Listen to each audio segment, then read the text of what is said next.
Hi friends, చూడండి మనం ఎప్పుడు డైలీ ఒట్టి చేపల కూరలాగా చేసుకుంటాం కదా, అట్లా కాకుండా మనం ఇట్లా ఇవి పెట్టి మనం ఈ శనగపిండి బియ్యం పిండి వేసి పకోడీలాగా చేసుకుందామండి. సూపర్ టేస్ట్ ఉంటుంది.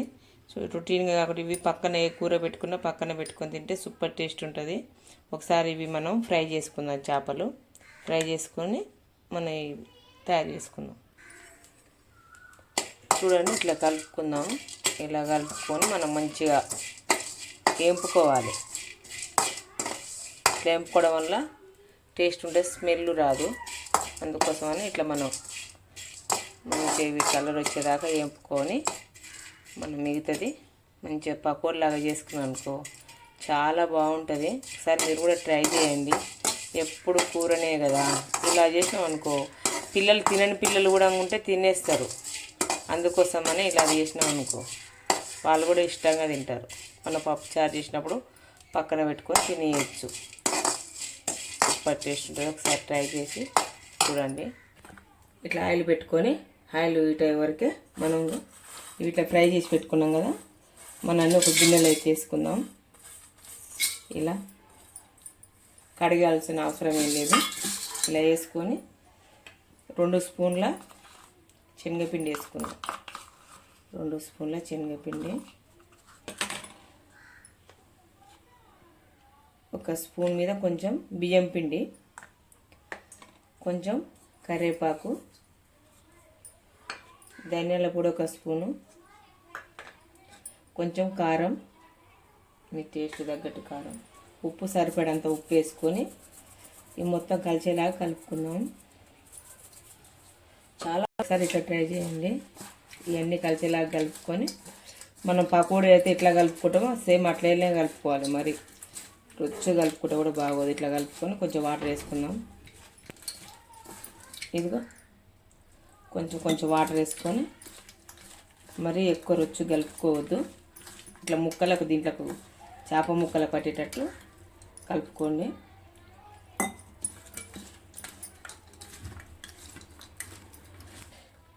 ఇంకా ఇలా కలుపుకున్నాం కదా, ఇంకా కొంచెం మనకు నూనె వేడైందని చూసుకొని కొంచెం ఇట్లా పెట్టి కొంచెం వేసుకోవడమే.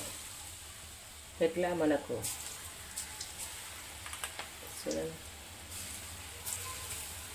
ఇందులో ఎన్ని పడతాయి అన్ని చూసుకొని వేసుకొని మనం ఫ్రై చేసుకోవడమే. ఇంకా కొంచెం సూపర్ టేస్ట్ ఉంటుంది. ఒకసారి ట్రై చేసి మీరు ఒకసారి పిల్లలకి ఎట్టండి. మమ్మీ కొత్తగా చేసారు కదా అన్నట్టు పిల్లలు కూడా ఎవరైనా ఇష్టం లేని వాళ్ళు ఉంటే కూడా ఇట్లా చేసి పెట్టినాం అనుకో పకోడీ అనుకొని తినేస్తారు.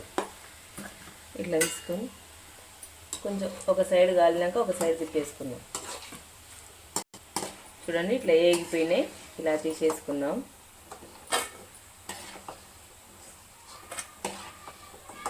ఇట్లా తీసుకున్న తర్వాత నెక్స్ట్ మళ్ళీ ఒకటి వేద్దాము. చాలా ఎంత రుచిగా ఉంటాయో అసలు. చూడండి, మళ్ళీ ఒకసారి చిన్న చేపలు అయితేనే బాగుంటాయి. పెద్ద చేపలు కూడా వేసుకోవచ్చు, కాకపోతే జర చిన్న కట్ చేసుకొని వేసుకోవాలి. ఈ చిన్న అయితే ఇంకా టేస్ట్ బాగుంటాయి. అందుకోసమనే ఇలా వేసుకుంటున్నా. ఎప్పుడు కూరనే కాకుండా ఓకే.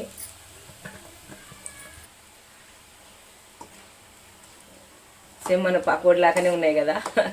తెలివనికి పిల్లలకి ఇచ్చేసి ఫస్ట్ పకోడీ అనుకుంటారు, చేపల పకోడీ అనుకోరు. మామూలు పకోడీ లాగానే ఉంది కదా. అంటే సింపుల్, తొందరగా అయిపోతుంది. మనకు పెద్ద టైం కూడా ఏం తీసుకోదు. చూడండి, మనం కలుపుకోవడమే లేటు. ఇప్పుడన్నా మనకు కొంచెం కౌసు తినాలనిపించినప్పుడు, ఏదన్నా తినాలా మనకని ఇష్టం చికెన్ కానీ ఏదైనా తినాలనిపించినప్పుడు ఇలా చేసుకోండి. తిన్న ఫీలింగ్ అవుతుంటుంది. చూడండి, ఇంకొకసారి తీసేసుకుంటున్నా. ఇలా తీసి మనం ఉల్లిగడ్డ పక్కన కోసుకొని నిమ్మకాయ పిండుకొని తింటే కొవ్వు కేక. చూడండి, పకోడీ వేడి పకోడీ రెడీ అయిపోయింది కదా. మీకోసం ఒక టేస్ట్ చూసి చెప్తాను ఎట్లా ఉందా. వా, సూపర్ చేపల పకోడీ. మీరు కంపల్సరీ చేసుకోవాలి, ట్రై చేసి మీరు తినాలి.